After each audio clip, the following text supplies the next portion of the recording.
حضرت معاویہ رضی اللہ تعالی عنہ کی مرویات سے ہے کہ اللہ تعالیٰ جل شانہ جس کی بہتری کا ارادہ کرتا ہے اس کو دین میں سمجھ عطا کر دیتا ہے، اس کو دین میں فقاہت نصیب کر دیتا ہے۔ دولت کا کثرت سے مل جانا یا نہ ملنا یہ کوئی بات نہیں ہے۔ دولت اللہ انہیں بھی دیتا ہے جن پہ راضی ہوتا ہے، اور انہیں بھی دیتا ہے جن پہ ناراض ہوتا ہے۔ قارون کو دولت دی، فرعون کو دولت دی، بادشاہت بھی دی، حامان ہے، شداد ہے، شدید ہے، کتنے کتنے دولت مند اور تخت و تاج کے مالک گزرے، اللہ ان پہ راضی نہیں تھا، لیکن ان کو بھی دولت دی جن پہ راضی تھا۔ حضرت عثمان غنی کو دولت عطا کی، حضرت عبد الرحمن ابن عوف رضی اللہ تعالیٰ عنہ کو صحابہ میں سب سے زیادہ دولت مند حضرت عبد الرحمن ابن عوف تھے، ان کو بھی دولت عطا کی، اور بھی لوگوں کو، حضرت سلیمان کو پیغمبری بھی دی، دولت بھی دی، بادشاہت بھی دی۔ تو دولت وہ اسے بھی دیتا ہے جس پہ راضی ہوتا ہے، اور دولت اسے بھی دیتا ہے جس سے راضی نہیں بھی ہوتا، لیکن فقاہت فی الدین، دین کی سمجھ صرف اسے دیتا ہے جس پہ راضی ہوتا ہے۔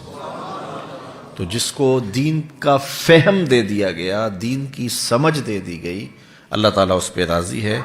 جس کی بھلائی چاہتا ہے، جس کی بہتری چاہتا ہے، اس کو اللہ تعالیٰ جل شانہ دولت دین دے دیتا ہے اور دین کی سمجھ عطا کر دیتا ہے۔ حضور علیہ الصلوۃ والسلام کا ایک اور فرمان سن لیجئے، جو ایسے راستے پہ چلا جس میں وہ علم کی تلاش کرتا تھا، جو علم طلب کرنے کے لیے کسی راہ کا مسافر ہوا، سہل اللہ لہ بہ طریقا الی الجنہ، تو وہ جنت کے راستے پہ چلا، جتنے قدم اٹھاتا ہے وہ جنت کی طرف قریب ہوتا چلا جاتا ہے۔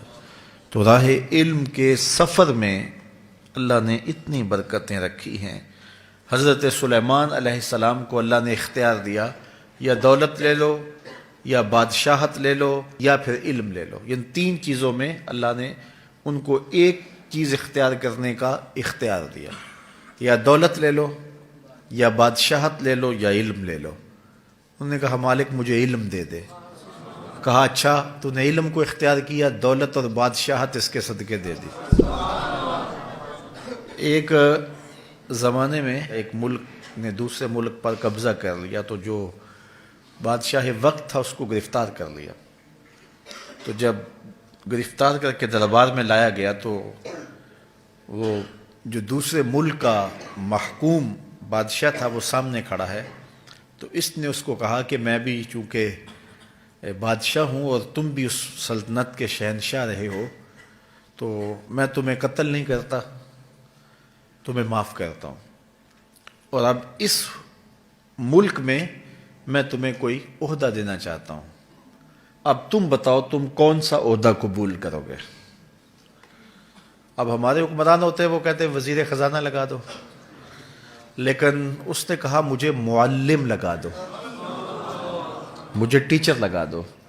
تو وہ بادشاہ ہنس پڑا، کہنے لگا پھر دوبارہ بادشاہی چاہتے ہو؟ تو یہ بادشاہی ہے، یہ شہنشاہی ہے۔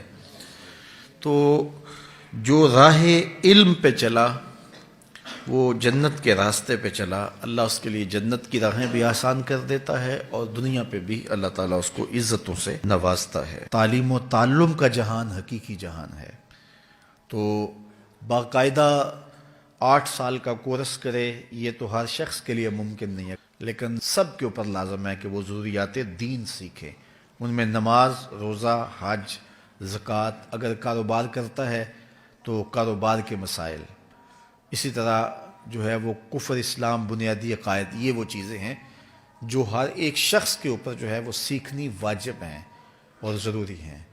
تو ان کو سیکھنے کے لیے علمی حلقوں میں جانا، بیٹھنا، علماء کی صحبت میں بیٹھنا، یہ اپنے اوپر لازم کر لیں۔